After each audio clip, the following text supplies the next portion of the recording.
बिस्मिल्लाहिर्रहमानिर्रहीम। अस्सलाम वालेकुम, मैं सनाज और आप देख रहे हैं मेरा YouTube channel inside news alert.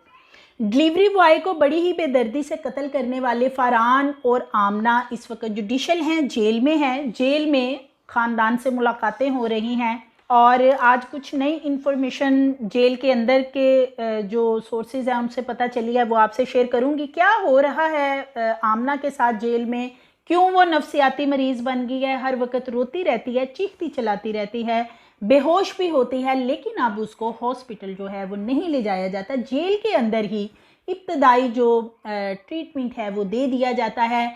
इसके साथ साथ फरहान जो है, फरहान से ख़ानदान के लोगों ने मुलाकात की। बच्चे तीनों जो हैं आमना और फरहान के जेल में आए, लेकिन फरहान ने और फरहान के ख़ानदान ने बच्चों को आमना से नहीं मिलने दिया। और जब बच्चे आमना से नहीं मिल के गए तो आमना का फिर वहाँ पे क्या हाल हुआ, किस तरह बाकी जो कैदी ख़वातीन थी उन्होंने आमना को नीम बेहोशी की हालत में उठाया, और क्या ये सारे मामलात हैं, डाइवोर्स की तरफ सारा मामला इनका चला गया है, ये सारी चीज़ें जो हैं आज आपसे शेयर करूँगी। इसके साथ साथ रईस जो डिलीवरी बॉय था, उसके भाई ने बड़े ही संगीन इल्ज़ामात हैं वो आयद किए हैं आमना और उसके शोहर पे। ये सारी चीज़ें आज की वीडियो में आपसे शेयर करूंगी। तो नाज़रीन, चालान जो है अदालत में पेश कर दिया गया है। थोड़ा सा मुख्तसर सा जायज़ा बता देती हूँ जो मुझे इन्वेस्टिगेशन ऑफिसर से पता चला है कि बेसिकली चालान में क्या चीज़ें मेंशन की गई हैं, क्या मुद्दा डाला गया है चालान में, चालान को कितना स्ट्रॉन्ग बनाया गया है। तो ये चीज़ें हैं कि जो शवाहद हैं, जो सबूत हैं, वो सारी चीज़ें जो हैं चालान का हिस्सा बनाई गई हैं, और अगर सबूत ही निकाल दिए जाएं तो केस बहुत ही वीक हो जाता है। लेकिन इन्वेस्टिगेशन ऑफिसर का कहना है कि हमने स्ट्रॉन्ग चालान बनाया है और चालान में आमना और फरहान दोनों को ही नॉमिनेट किया है कि दोनों ही जो हैं वो कत्ल के इस वारदात में शामिल हैं। खून के नमूने, डीएनए वगैरह और बाकी सारी चीज़ें हैं, उनके रिजल्ट्स अभी आना बाकी हैं। जैसे जैसे आते रहेंगे वो जेल के अंदर, अदालत के अंदर जो है वो फिर बाद में साथ साथ जमा होते रहेंगे, क्योंकि ट्रायल चलना है। ट्रायल लंबा चलता है, ये नहीं होता कि एक दिन का ट्रायल हो, ट्रायल को काफ़ी टाइम लग जाता है। जेल के अंदर दोनों के हालात बुरे हैं और दोनों की फैमिलीज़ जो हैं वो जेल में आती हैं। एक दूसरे की शक्ल भी देखना दोनों की फैमिलीज़ पसंद नहीं करती। और पहले तो अगर हम थाने की बात करें तो थाने में दोनों ही बड़े कॉन्फिडेंट नज़र आते थे। फरहान भी और आमना भी बहुत कॉन्फिडेंट होके इंटरव्यूज़ देते थे। उनको लगता था जैसे बड़े ही आराम से ज़मानत मिल जाएगी। एसी वाले कमरे में भी सो जाते थे, कपड़े भी डेली चेंज करते थे, खाना शाना भी घर से आ जाता था। जेल में गए हैं, जेल का माहौल और है। हाँ, होते हैं कुछ कैदी जेल में जिनको एक क्लास दी जाती है, जो असर रसूख वाले होते हैं, लेकिन इन्होंने जब कहा कि जी हमने फ़लाँ जगह पे नहीं लेटना या फ़लाँ जगह पे नहीं सोना, तो इनको जेल हुकाम जो हैं उन्होंने कहा कि आपको यहीं पे सोना होगा, यहीं पे लेटना होगा, इसके अलावा कोई आपके लिए जगह नहीं है। उस वक़्त इनको पता चला कि हमने ये जो कत्ल किया है उस कत्ल का खमियाजा तो बड़ा हमें भुगतना पड़ेगा। इसी तरह फिर ये सारा मामला देख के कि आमना जो है उसकी ड्यूटी थी कि वहाँ पे वो जेल के बाथरूम साफ़ करेगी, टाइलें साफ़ करेगी, बेहोश होगी, उल्टियाँ की, हॉस्पिटल चली गई। 3 दफ़ा हॉस्पिटल मुंतकिल किया गया, ट्रीटमेंट करवाया गया। बाद में जेल हुकाम की तरफ से वार्निंग दी गई आमना को कि अगर अब वो बेहोश होगी या वो खाना नहीं खाएगी, उल्टियाँ करेगी या कुछ भी करेगी, जेल के अंदर जो मौजूद डॉक्टर है सिर्फ वही उसे देखेगा, इब्तदाई ट्रीटमेंट दे देगा और उसके बाद जो है वो जेल में ही पड़ी रहेगी। हॉस्पिटल के चक्कर जो है हम नहीं लगवाएंगे। उसके बाद आमना जो है वो जेल की दीवारों से टकरे भी मारती है, जी जेल की दाल नहीं खानी, जेल का खाना, जाहिर है वहाँ पे तो खाना सब कैदियों को एक जैसा मिलता है। जेल का जो यूनिफॉर्म है वो भी सबने पहना होता है। अब जो खवातीन की बैरिक्स हैं, वो एक बैरिक में कितनी कितनी खवातीन हैं कि मुश्किल बैठने की जगह होती है।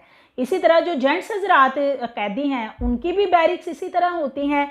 जब ये अब वहाँ पे गए हैं तो फरहान को भी एहसास हुआ है कि मैंने कत्ल किया है और अब मुझे भुगतना पड़ेगा।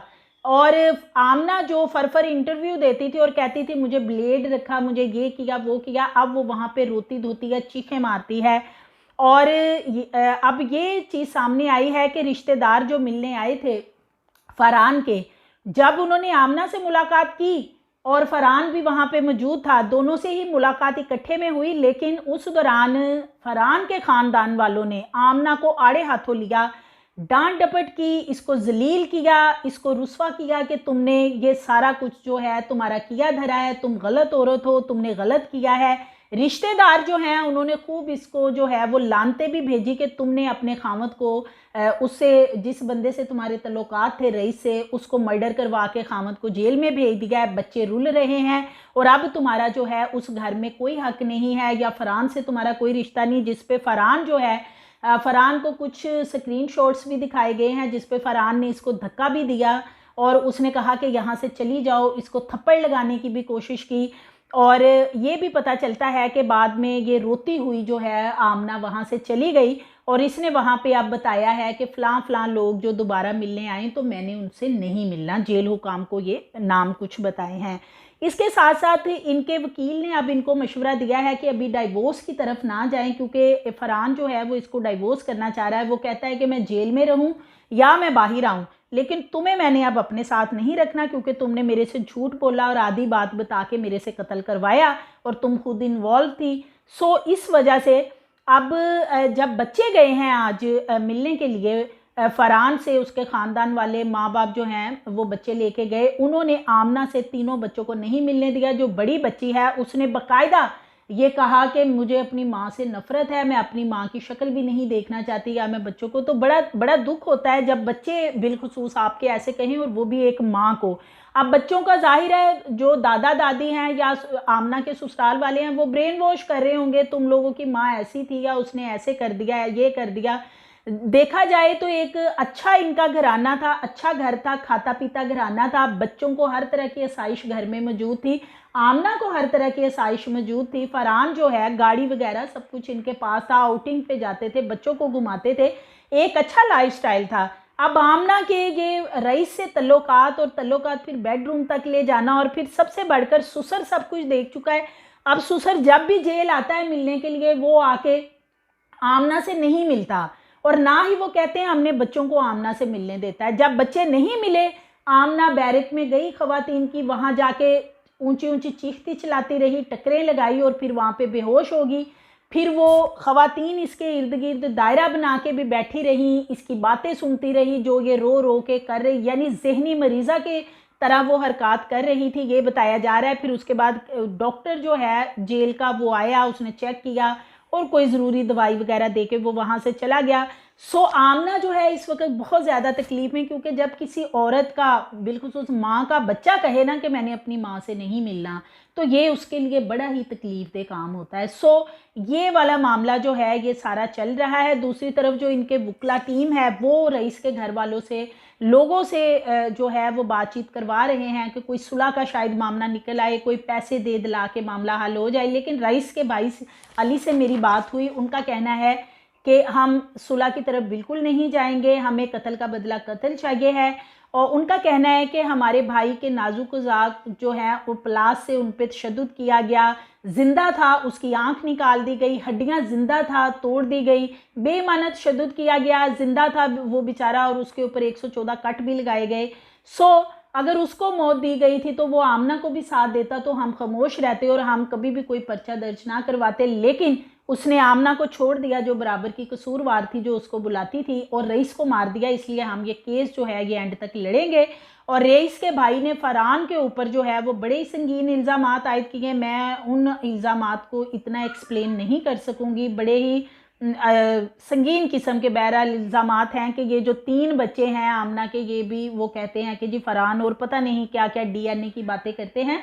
सो इसलिए आमना की नफ्सियाती हालत अगर मैं आपको बताऊं, जेल ज़राए से जो मुझे पता चला है, सोर्सेज ने बताया इंतहाई ख़राब है जहनी हालत।